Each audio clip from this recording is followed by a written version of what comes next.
Hello and welcome to my podcast. Do me a favor, subscribe to the John Keim Report wherever you get your podcasts. And if you're watching on YouTube, hit that like button, hit that subscribe button. You can find us there as part of Ampire Media, Ampire.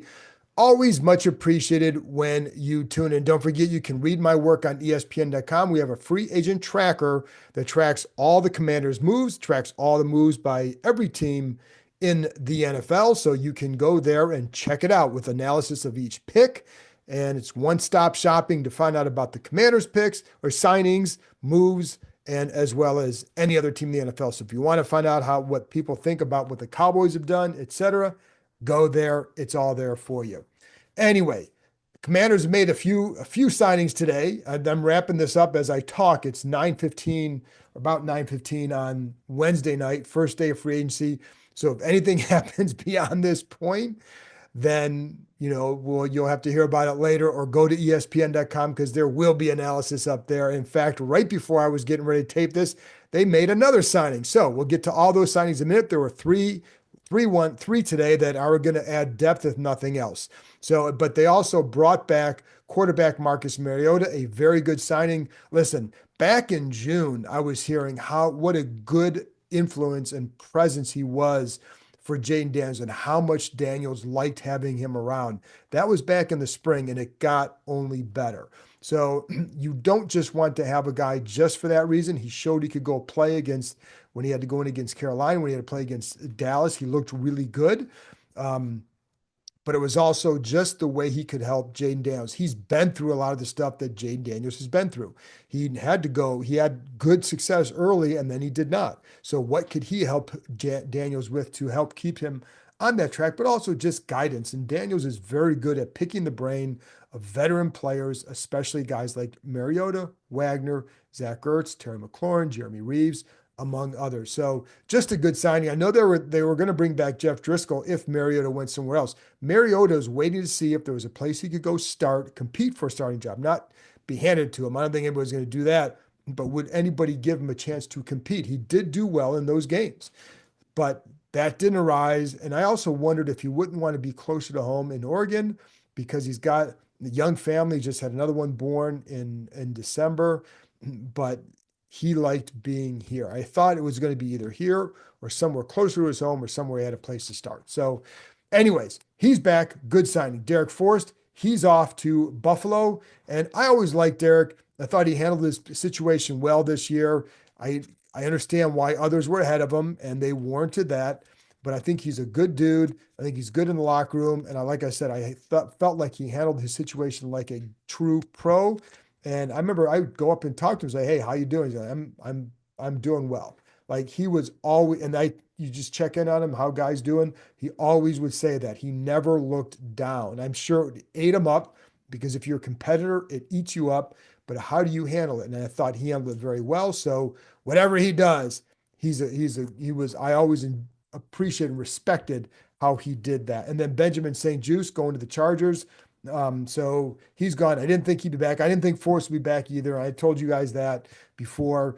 St. Juste, we know what he was as a corner. I felt like he's a smart guy. He could really explain what needed to be done here, what happened here. He just couldn't always do it, or maybe he would do the same mistakes, right? A lot of penalties. We know that. But I also thought there were times where he got a lot more flack than was warranted at times. And then at times there wasn't. So I get it. And I think it was good for him to move on. So he goes, and I would also say the same thing about him. When they traded for Marshawn Lattimore, that's a statement on what he was doing as well. And but and then as the season went on, when Lattimore started playing, he played a lot less. But he was not a guy who was pouting. He was not a guy who was doing anything other than handling his situation the best he could. So whatever you want to say about him, he too handled that well. So, anyways, the Commanders signed 3 players today. So let's get this. First one was Eddie Goldman. I'm going to go over him in a minute. Then cornerback, defensive nose tackle Eddie Goldman, then cornerback Jonathan Jones, and defensive end Dietrich Wise. So the last 2 were from the Patriots. First one, Goldman, was with the Falcons. Let's start with him. So in general, though, I will say none of these are going to break. We're breaking the bank. In fact, like Wise and I think Jones are those guys are in the $5 to $6 million range for the 1 year. They're all three are 1 year deals, and I know I get a lot of people are asking about is this the all grandpa team or whatever because it is getting to be an older team. But what I like is when they're not spending exorbitant on guys who I don't think would be worth what they would pay, right? So I appreciate that. They're signing these guys to 1 year deals so that way you're going to have to get these more people next year. That's part of the risk, but you are getting good depth, if nothing else, for this year. I do agree with people out there about the defense. I'd like to see a little bit more youth on that side of the ball, especially on the front. And I'd like to see another corner despite them getting Jones, but I'll get to him in a minute. I do like that signing, and I think Wise can help as well. Are they premium starters? No, but can they help? Yes. So and with Goldman, it'll be interesting. He's a big nose tackle, 6'3", listed at 325. A lot of times when you list at 325, it's going to go a little bit north of that, but he is listed at that. So he gives them a big body inside, which is something they absolutely needed. And so I think, to be honest, when they traded John Ridgeway and kept Fedarian Mathis, I felt like that was a bit of a mistake because I felt like Ridgeway was just better, and the season proved that out. Um, but but with Goldman, you do get that big body in there. He used to be a very good run defender. I'd say he's probably a decent to solid run defender now. He used to be very good. His first 4 years in Chicago when he came in the league, I think he was there from like what 2015. Played in Atlanta the last 3 years. Played in both a three, played with a three-man front in Chicago under Vic Fangio. A lot of four-man and 3 and 4-man fronts in Atlanta. So, but again, he offers you that size.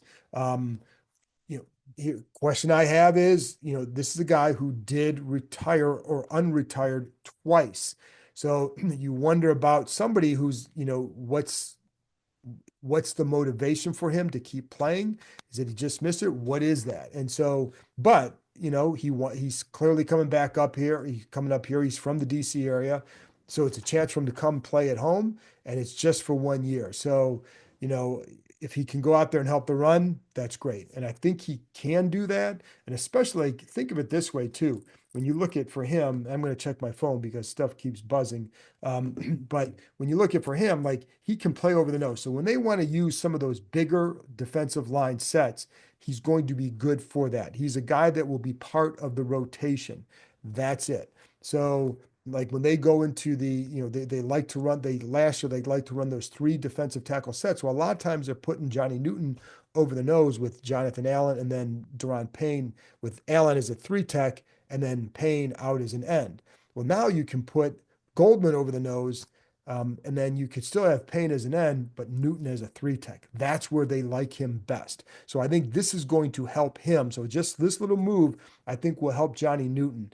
And there are things that Goldman can still do. Like he can still be effective at times against the run. I will say, like last year in Atlanta, he started off as a sub. Well, midway through the year, Raheem Morris basically started taking more of an interest in the defense because he had to, and he made some changes. And one of the changes was more playing time for Eddie Goldman. And the difference was in the last 8 games, when Goldman was playing more, they allowed 106.6 rushing yards per game.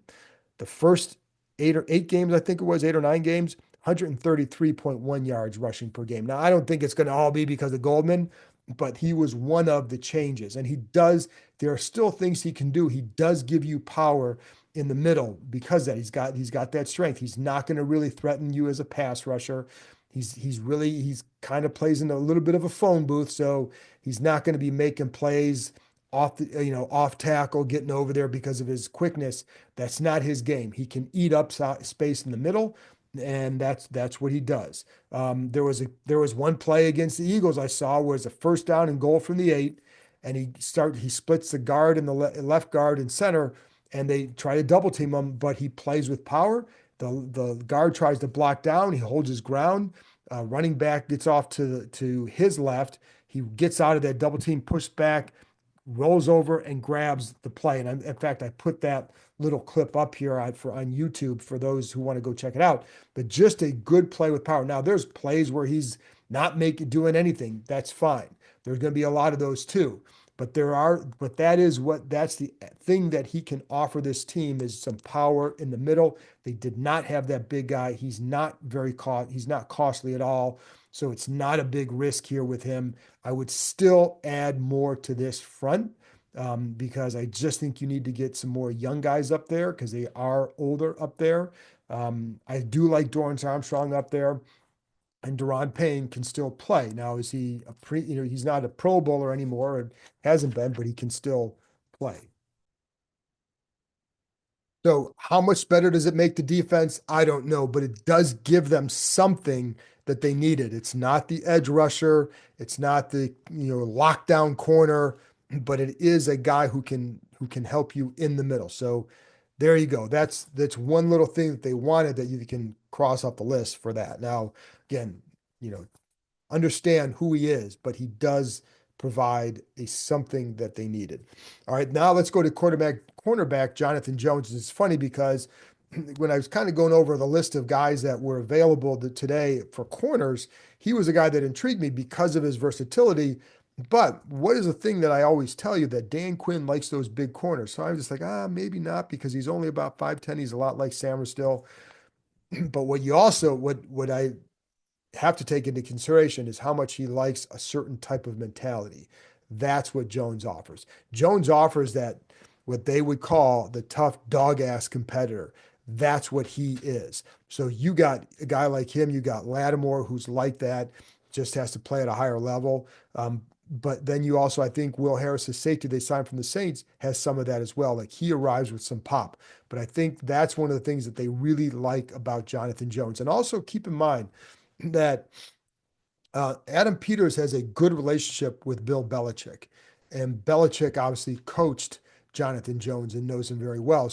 I don't know if Peters picked the brain of Belichick before they went and got him, but I'm going to assume that they did because again they have a good relationship, so it would make sense. So I don't think they're going to do this like if there's not some sort of good intel and sign off from him. And it's not like Jones actually did a nice job last year. He did play hurt, and he apparently, but I don't think people even knew that. Now I know that because my colleague Mike Reese tweeted something about late in the year, and he quoted New England quarterbacks coach Mike Pellegrino just talking about Jones's performance and just called him a competitor and an old school player because he was the one who brought up that Jones had been playing hurt in the early part of the season. Jones wasn't the one saying anything about it to make excuses for anything. He just went out there and played. And I think like he has a lot of respect up there. Was an undrafted player. Again, Mike Reese is a guy that he's covered the Patriots forever, much like I've done here. And I trust Mike with everything. And he told me he's a true pro, veteran leader. And he tweeted out about him saying he was a class act and said that he would do things like, again, a leader. He would break down the team in the huddle before, in the locker room before a game or whatever. So like that's the kind of guy he is. He can still play. Now the question is, where does he play? Because again, he's a lot like Samuel. They can both play inside, they can both play outside. I'd say they're both considered best in the slot, but they both have a lot of now. Jones has a lot of experience on the outside, but so too now does Samuel. So where could they be used? It could be just switching around depending on matchups. That's a possibility. Um, I do think Jones is a little bit bigger than Sam still, and he will play physical too. I put up a video on Twitter of him just coming up on a pass and just really attacking the receiver and just a really good, I think it may have been a running back, but just a really good solid pop, but arrived with some attitude. And I think that's really good to have. He and Harris kind of both do that, and they both show a lot of fire along with that. And I like that aspect. So this is a good move for the cornerback room, a good leader. I think, the loss of St. Juice versus the gain of Jones, well, they're coming out ahead in that. But they still, to me, could use another body in there, another young player that can go in there and develop into something. So that way, first of all, if Lattimore continues to have injuries, you've got to be prepared. That's the thing that concerns me with him still is the are the injuries. So if he can't go, who's your guy? And so you need to get another guy in there that you can develop, and that way, you can you have to.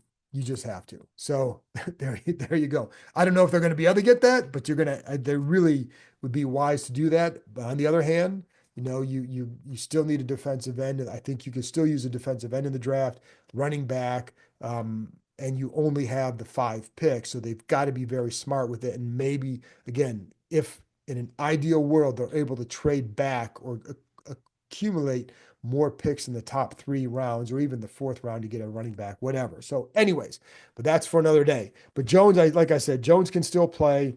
I can tell you, my understanding is Dan Quinn was pretty fired up about this one because I think this is his kind of player. I just think like I said, the way he plays, the physical style, the mentality, the tough competitor stuff, that's all. That's what he loves. So when I look at the model for a corner under Quinn, prior to last year, it was guys over 6 foot and above with length, could play a certain way. Well, since he's been here, he's added Samerstill and then now Jones. Now, of course, Lattimore as well. And Lattimore is more what he typically has, but Samerstill and Jones are competitors. And like I said, that's what Lattimore is known for as well. He just didn't play as well against the top receivers, and nobody did again here. So, anyways, so that's one of the things I like about him. The question is, what does he have left? And again, is he a full-time starter? Is he going to be a really good depth piece? I think that remains to be seen. He's being paid like a depth piece, but he may have to be more than that here. And if he has to, I think he can go out and help them.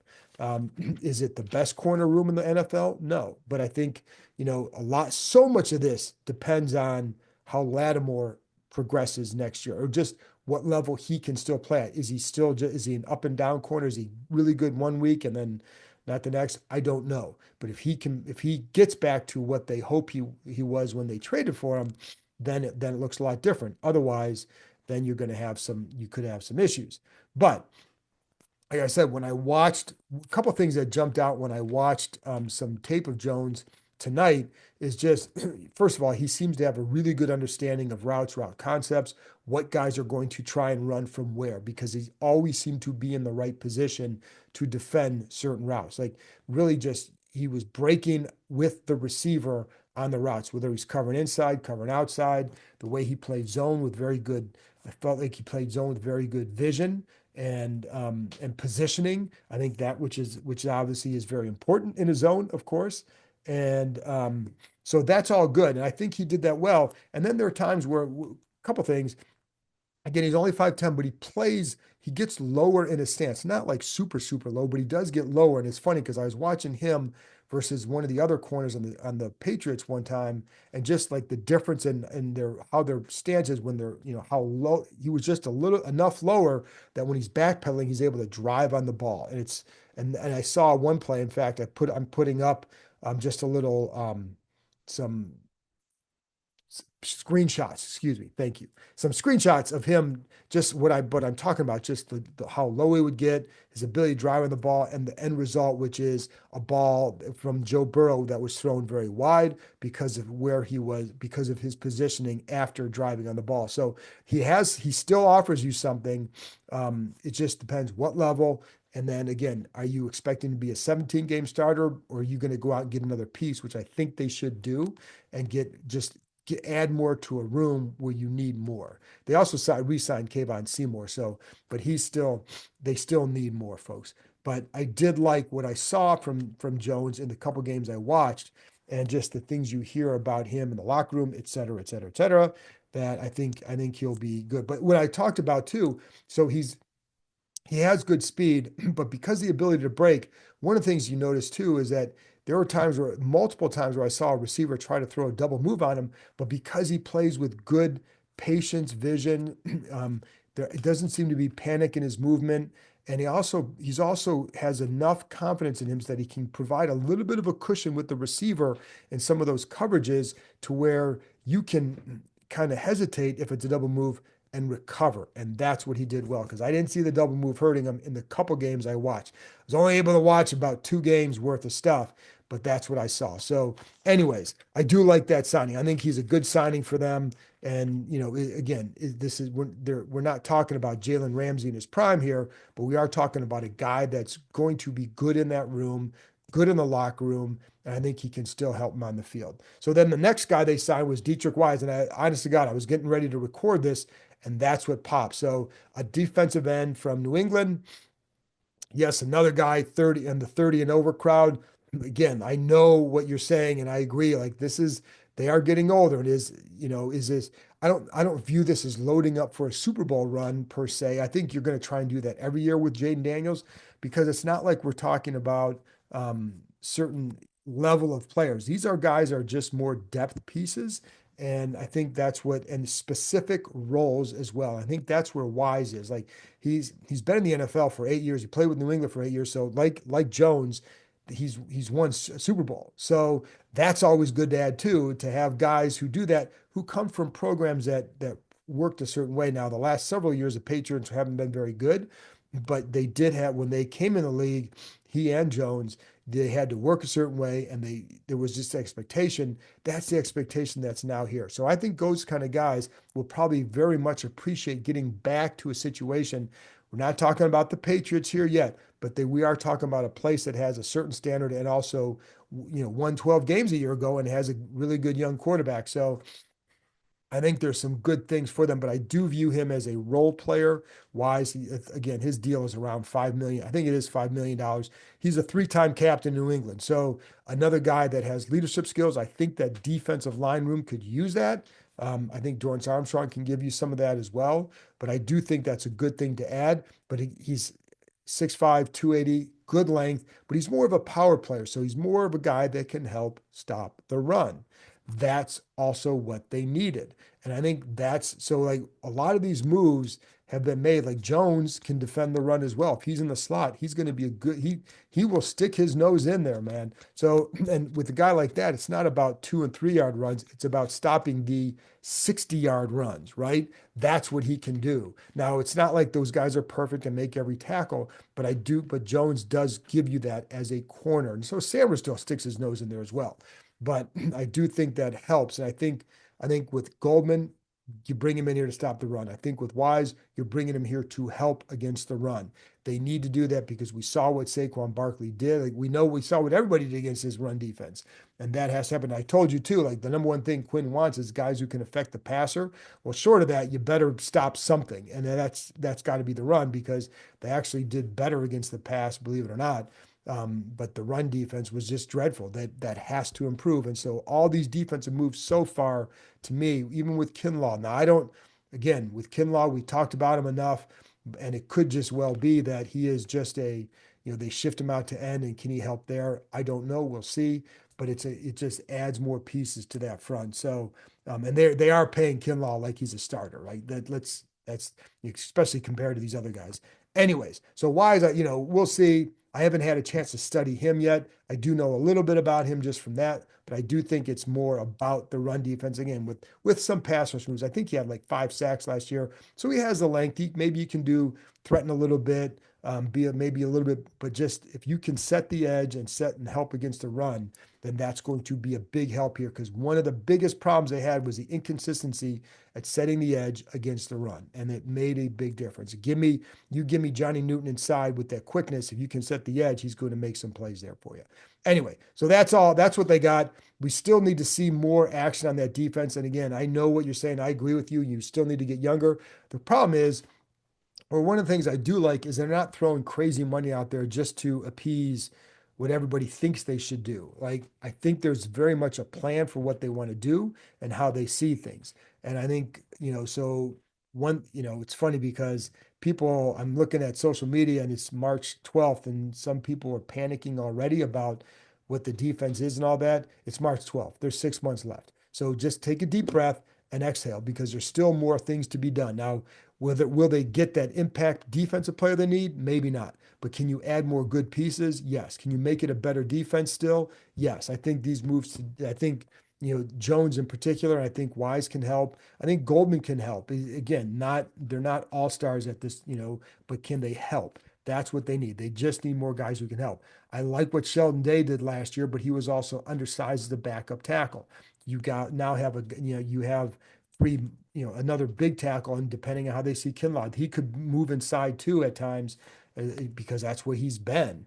So you do have more size up there, and I think that was definitely needed. So that's a good start, but they still got to add more to get to that point where you can say, now I can see them getting much better.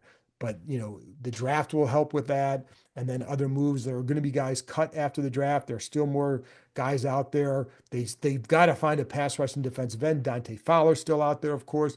Von Miller's still out there. I do believe this team, they certainly had interest in Khalil Mack. I do believe there was some interest in Joey Bosa and I believe DeMarcus Lawrence. But when my understanding was that price tag was high, and you see what his deal is in Seattle, I think it's like 3 years and like 60 million, something like that. It's a lot. So that's the kind of stuff they're not doing with the mid 30 crowd, right? These are all 1 year deals. The only guy over 30 who's gotten a multi-year deal for them is Laramie Tunsil, and that's because they just traded for him. But he's also a guy whose game can age well. The rest of them are all in 1 year deals. So that part is fine to me. So we'll see. Long way to go. I felt like today where there was some solid, again, Jones I feel is a solid move, and we're just going to see how everybody else fits. But they're depth pieces. Consider it that way. But again, Azeez Ojulari, he's still out there. Would they have interest in him? He's a little bit smaller for defensive end than they typically have, but we'll see. There and the corner, if there's another corner out there, I don't know that there's another corner out there that I'd say you could go get him when he necessarily fits for exactly what they want to do. I would try to, see if there's some young guys that you can get in the draft. But again, first and second round only. You can only get two players with that unless you trade. So anyway, folks, I'm just rambling now. I will be back probably on Friday. If not, then sometime over the weekend. We're going to be talking to, I believe, Laramie Tunsil on Saturday, I believe, and we'll have more signings to cover over the next several days. So I'll be back. It may be Friday morning, folks. So stay tuned, but I'll talk to you next time.